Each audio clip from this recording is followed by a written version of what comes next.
You've heard people talk about buying stocks your whole life, but if you don't already know how it works, it can feel like everyone else got a handbook you never received. I'm not here to sell you on investing. I'm here to explain what the stock market actually is in plain English so you can decide for yourself if it's something you want to touch with your money. Because right now, with rent going up, groceries costing more, and most people living paycheck to paycheck, the idea of investing can feel like it's for someone else, someone with extra money lying around. But here's what you'll know by the end of this: what stocks actually are, how buying and selling them works, and whether the stock market is even relevant to your life right now. No jargon, no assumptions, just the basics.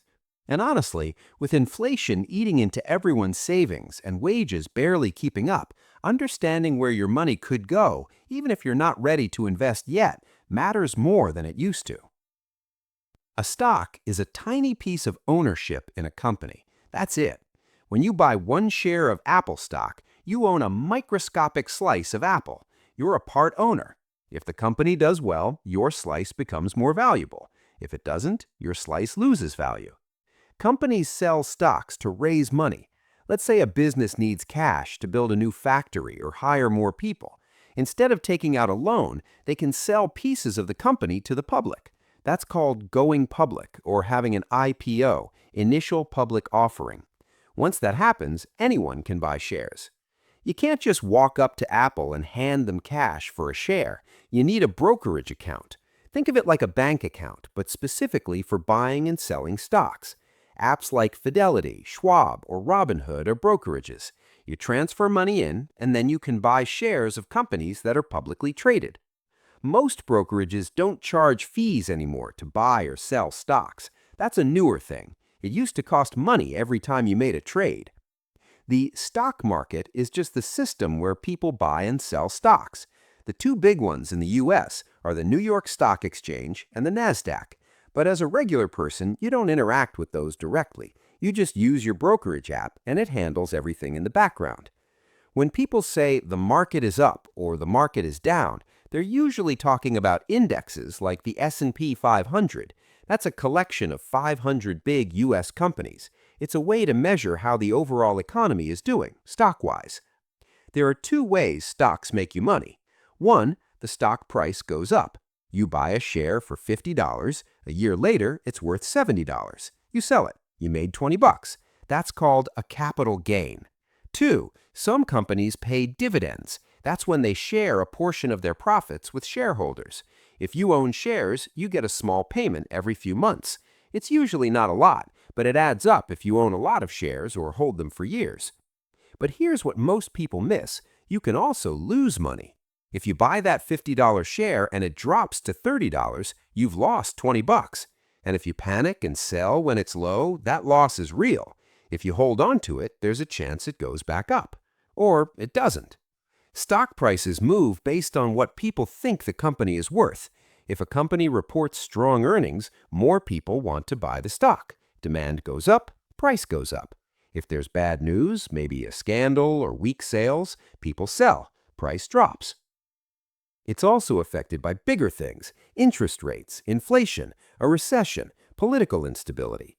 The stock market reacts to everything, and sometimes it overreacts. That's why you'll hear people say investing is a long-term game. In the short term, prices bounce around for all kinds of reasons.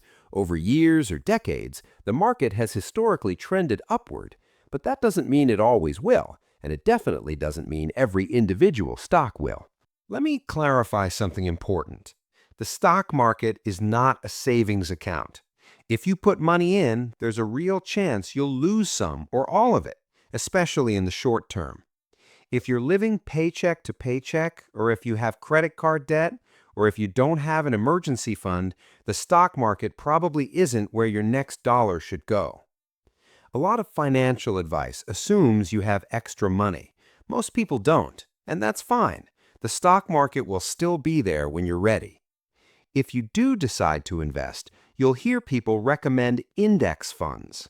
That's a fund that buys a little bit of everything, hundreds or thousands of companies at once. It spreads out the risk. If one company crashes, it doesn't wreck your whole investment. Buying individual stocks is riskier. You're betting on one company. If it does great, you could make a lot. If it fails, you lose it all.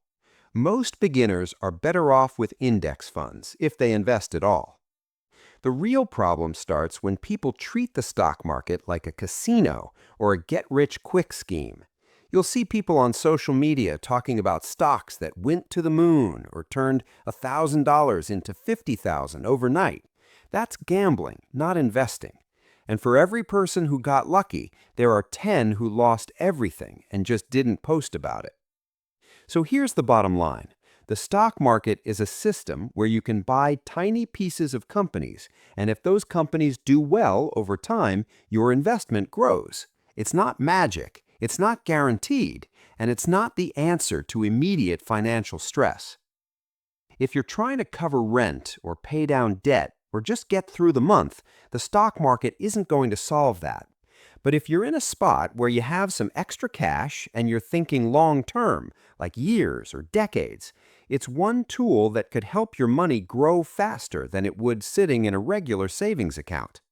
Just know what you're getting into, understand the risk, and don't invest money you can't afford to lose. Real security comes from understanding the rules, even when they feel like they're written for someone else. That's it for this one. If this helped clear things up, I'd appreciate it if you hit like or subscribe. And if you've got questions or want me to cover something specific, drop a comment. I'll see you in the next one.